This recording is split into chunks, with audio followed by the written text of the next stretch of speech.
പണിമുടക്ക് അവസാനിച്ചിട്ടും air India എക്സ്പ്രസിന്റെ സർവീസുകൾ സാധാരണ നിലയിലായില്ല. ജീവനക്കാർ ജോലിയിൽ തിരികെ പ്രവേശിക്കുന്നതിലെ കാലതാമസം മൂലം ഇന്നും സർവീസുകൾ റദ്ദാക്കി. എന്നാൽ വിവരം യാത്രക്കാരെ മുൻകൂട്ടി അറിയിച്ചിരുന്നതിനാൽ പ്രതിഷേധമുണ്ടായില്ല.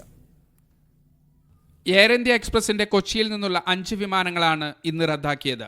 ബഹ്റൈൻ, ദമാം, ഹൈദരാബാദ്, ബാംഗ്ലൂർ, കൊൽക്കത്ത എന്നിവിടങ്ങളിലേക്കുള്ള വിമാനങ്ങളാണ് റദ്ദാക്കിയത്.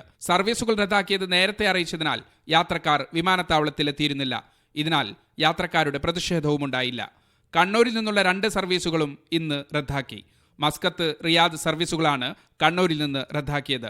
കണ്ണൂരിൽ നിന്ന് പുറപ്പെടേണ്ട ജിദ്ദ വിമാനവും വൈകി. കരിപ്പൂർ വിമാനത്താവളത്തിൽ നിന്നുള്ള 2 എയർ ഇന്ത്യ സർവീസുകളും റദ്ദാക്കി. ജിദ്ദയിലേക്കും ദുബൈയിലേക്കും പോകേണ്ട സർവീസുകളാണ് കരിപ്പൂരിൽ ഇന്ന് റദ്ദാക്കിയത്.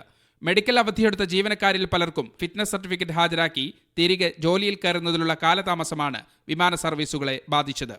ക്യാബിൻ ക്രൂ ജീവനക്കാർ മുഴുവനായും ജോലിയിൽ പ്രവേശിക്കാത്തതിനാൽ എയർ ഇന്ത്യ എക്സ്പ്രസ് സർവീസുകൾ പൂർണ്ണതോതിൽ സജ്ജമായിട്ടില്ല.